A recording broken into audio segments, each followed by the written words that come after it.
Hi everyone, kumusta? Galing kami dyan sa Pilipinas. 4 kaming magkakasama papunta dito sa Australia. 5 months na kami dito. Gagawa ako ng mga video para sa family namin ni Shena.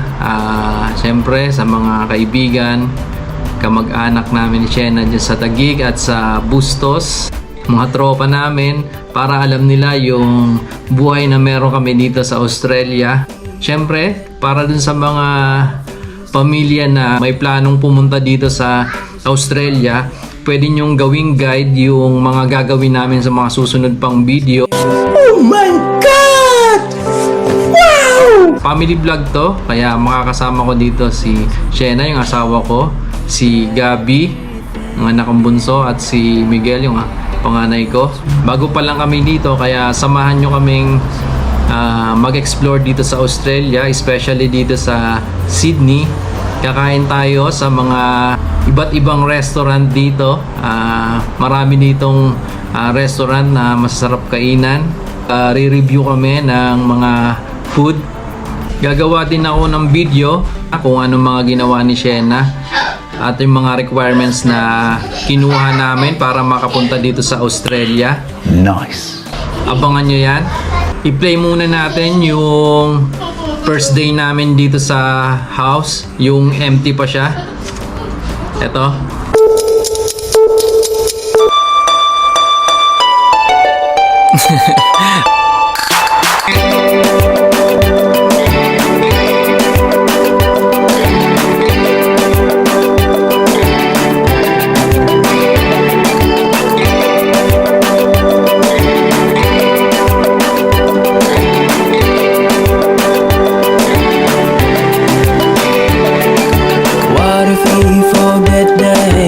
What if we set to live by fate? Only love every single day, or maybe just for once. Money ain't gonna save us now. There's so much more, so just look around. Break the walls and start burning bridges down, and reach every single hand. 'Cause everything ain't right. Go as we go and follow the sun. Be the one who shares the love to everyone you. Sa mga papunta na dito sa Australia, kung meron kayong kamag-anak o kakilala, makisuyo na kayo na hanapan na kayo ng bahay kasi mahirap sa ngayon maghanap ng bahay. Dalawang klase ang rentahang bahay dito, unfurnished tsaka furnished. Ang furnished, meron ng gamit sa loob ng bahay, kumpleto na. Titirahan nyo na lang. Karaniwan nun, short stay lang, 1-year contract lang, tapos aalis na. Ang disadvantage nun, once na nasira nyo yung gamit doon, pagkatapos ng contract, babayaran nyo yun. Pero kung family naman kayong pupunta dito, katulad namin, ang ginawa namin, nagrenta kami ng unfurnished. Yung unfurnished naman, ayun, wala pa siyang gamit sa loob ng bahay, pero meron na siyang built-in na kalan. Siyempre, pag dito na kayo maninirahan, siyempre, kailangan nyo mag-invest ng sarili nyong gamit. Nasimula pa lang, pagdating nyo dito, kailangan nyo mag-provide ng mga gamit sa kusina, katulad ng kaldero, kawali, plato, kutsara, tinidor. Kung mapoprovide nyo kagad yung mas maganda, kasi siyempre pag nagutom na kayo, hindi naman po pwedeng pupunta kayo sa restaurant o sa kainan dyan sa labas para kumain o pagpa-deliver para makakain lang. Siyempre kailangan yung mag-provide ng mga gamit nga pang kusina para pupunta lang kayo sa grocery. Siyempre bibili na kayong mga ingredients para makapagluto na kayo. Kung makaka-provide kayo agad ng mga appliances nyo, bilihin nyo na din. Mas makakatipid kayo pag ganun. I-play natin kung saan namin nakuha yung 60% na gamit namin dito sa loob ng bahay. Ito. Ang dami oh. Ito, upuan oh. Parang tumba-tumba eh oh. Oh, grabe oh. Like this? Oh. Ito, marami kang makukuha dito. Let's May nakuha kaming scooter para kay Gabi. Helmet. Nalagyan na labahin. Dito na to. Si Gabi nag-aarihan na umuwi. Nakakuha lang siya ng sa kanya. Ano pa yan? Tignan muna natin. Heater. TV rack. Ito. Ba? Pwede pa. Tumawag ka na ng Uber. Natawag ako Uber. Ano yan? Oh, hindi pa nabubuksan. Oh. Ano to? Motel! DSL. Hindi pa nabubuksan. Motel! Ano yan? Ano na natin to? Ano yan? Ano yan? Motel! Pang-alak yan. Ayun na. Oh, gusto mo ba? Mag-aalak ka ba? Hindi. Ano to? Ito, hindi pa nabubuksan. Oh. Ano ba yan? DSL broadband. Grabe naman. At yung mga inabandon. Ang kunin mo to? Mag-laptop ka na lang. Diyan mo na yan. Marami rin namumuha eh. May isang basurahan dito, girl. Napakalaki.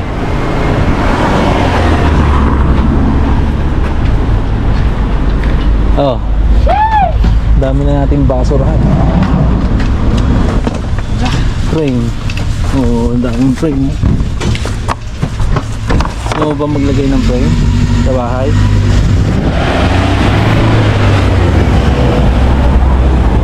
Dahil maghanap ka ng sampayan.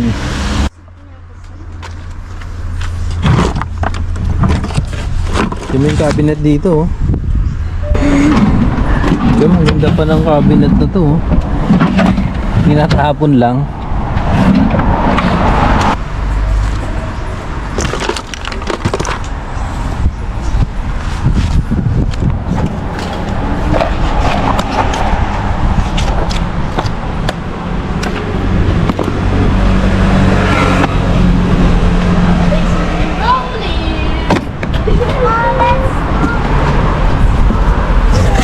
Well, ang daming books dito, oh. Daming books. I think this is mine. That's the rainbow is that scooter. This is my ride. Oh. Oh, bedtime story, oh. Sabi, I will read this story later. Oh, yan. Kuha natin. Oh, fairy tale. Let's go. Kuha natin. Bibigyan it. Mercy. Mercy rhymes. This is my car. This is my bike.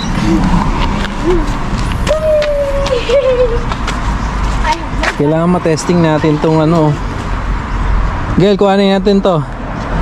Eh, baka hindi naman gumagana. Patry natin. Kaya to, heater. Kayang to, oh.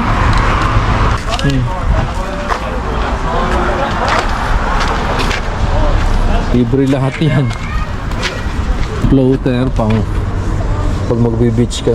Oh, bagong bago, oh. Kompleto to, oh. Ito yung kailangan ni Shena. Sampayan. Ako pala may kailangan nito. Ito, meron sila nakuha dito. Kompleto. Batman, Captain America, Spider-Man, Superman, Iron Man. Why are the hats so Ito, tawag dito. Printer, HP. Oo, maganda pa to. Ito, heater. What? Stop it. Get some help. Yung binaba nga yan ngayon. Mapilian.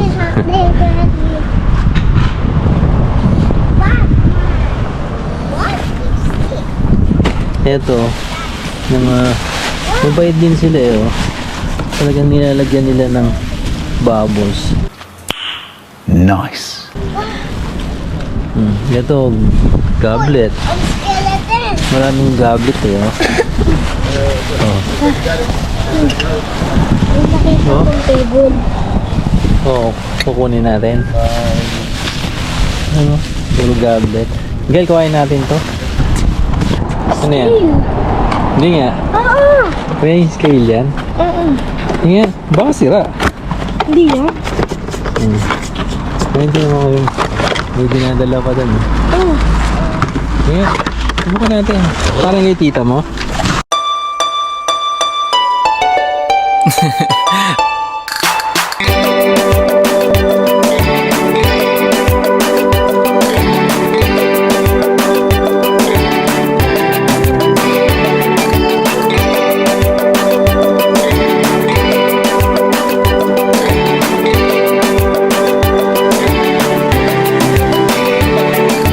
What if we forget the hate? What if we set to live by fate?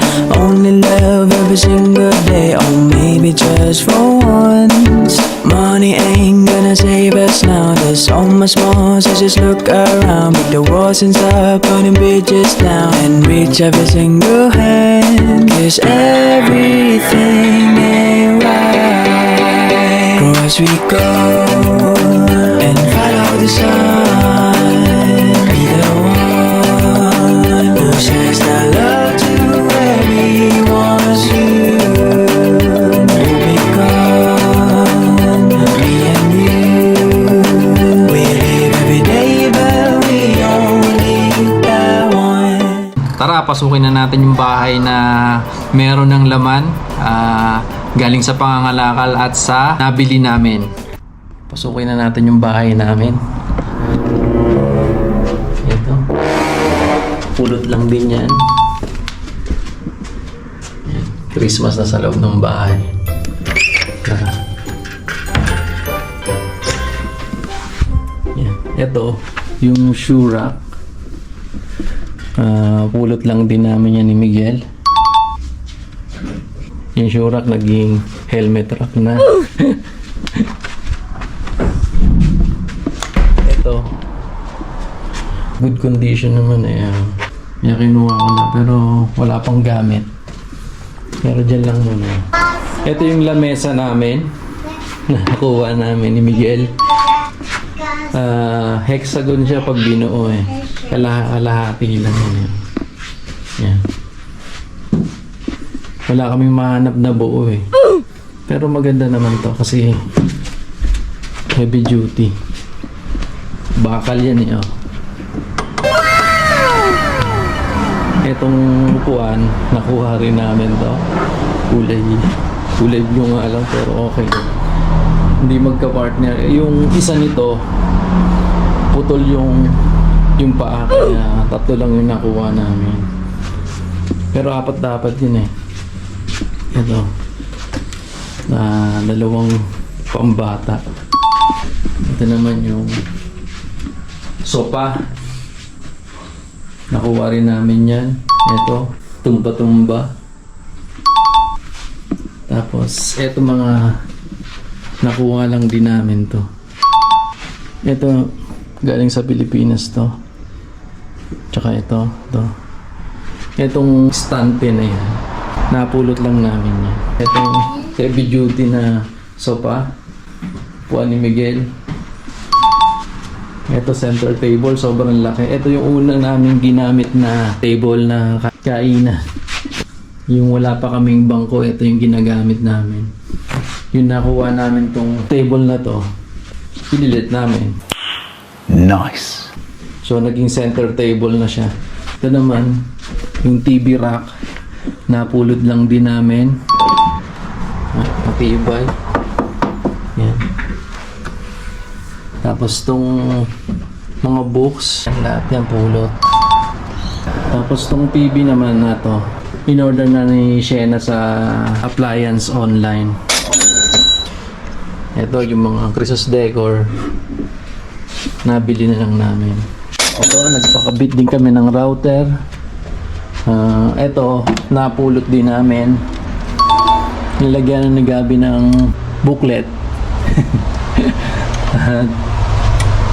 Ito yung picture namin sa Ocean Park.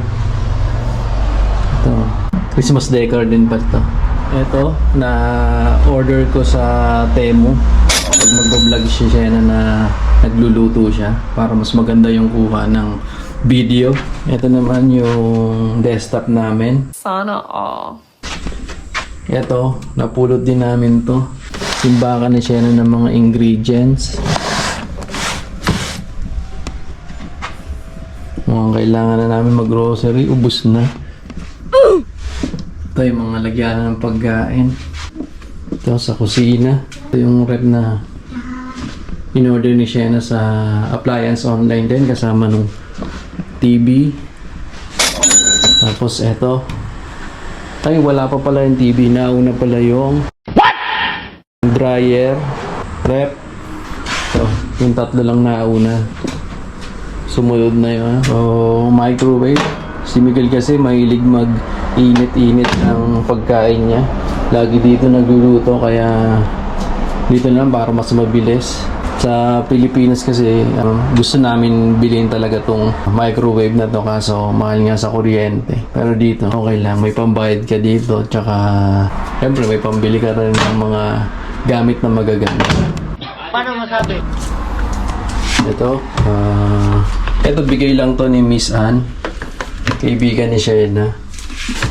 Kettle, bread toaster. Bumili din kami yan. Gusto ko rin yan sa Pilipinas eh. Hindi ako makabili kasi mahal nga sa kuryente. Ito yung rice cooker namin. Itong mga sandok natin. Ito, bigay ito ni Miss Ann. Siya rin nagbigay nito. Tapos yung mga kaldero. Wali, siya na nagbigay niya. Punta na tayo dito.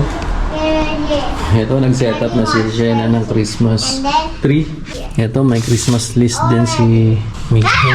Nerf gun, Apple iPod, grabe.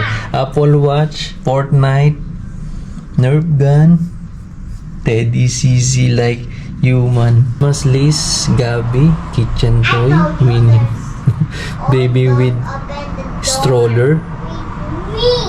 Ayan, barbecue stand, unicorn flash, Barbie house. Dami ah. Ito mga balls na to. What? Napulot lang ng Shena. Ito na, bili. Dito tayo sa banyo. Yan, wala naman dito sa banyo. Okay lang. Dito tayo sa kwarto ni Miguel. Nasa school siya.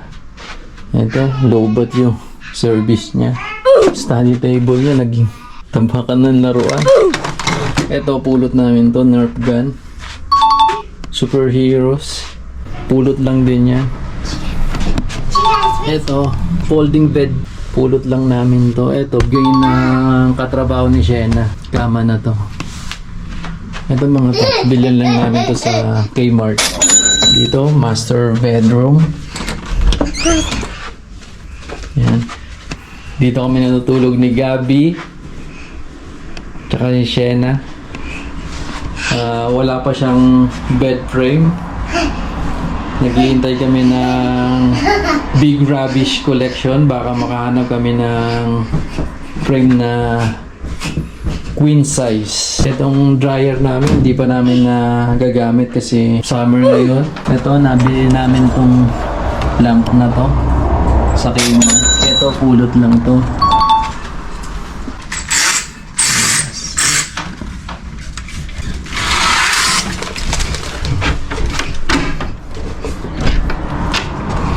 Ito, useful sa amin nung sampayan na to. Ito yung una namin nakuha. Bali, dalawa nakuha namin ganito, parehas na parehas. Ewan ko ba bakit tinatapon tong sampayan na to. Marami akong nakikita nito sa Big Rubbish Collection. Makakita kayo marami nitong sira. 3 kasi masyado nitong sampayan na to. Pag kailangan i-press mo siya ng papaganito kasi pag hindi magko-collapse yan dito. Gamit na gamit yan. Ganda ng sikat ng araw ngayon. Mamaya tuyo na to. May kasama pang hangin. Nice. Ito yung lugar namin dito.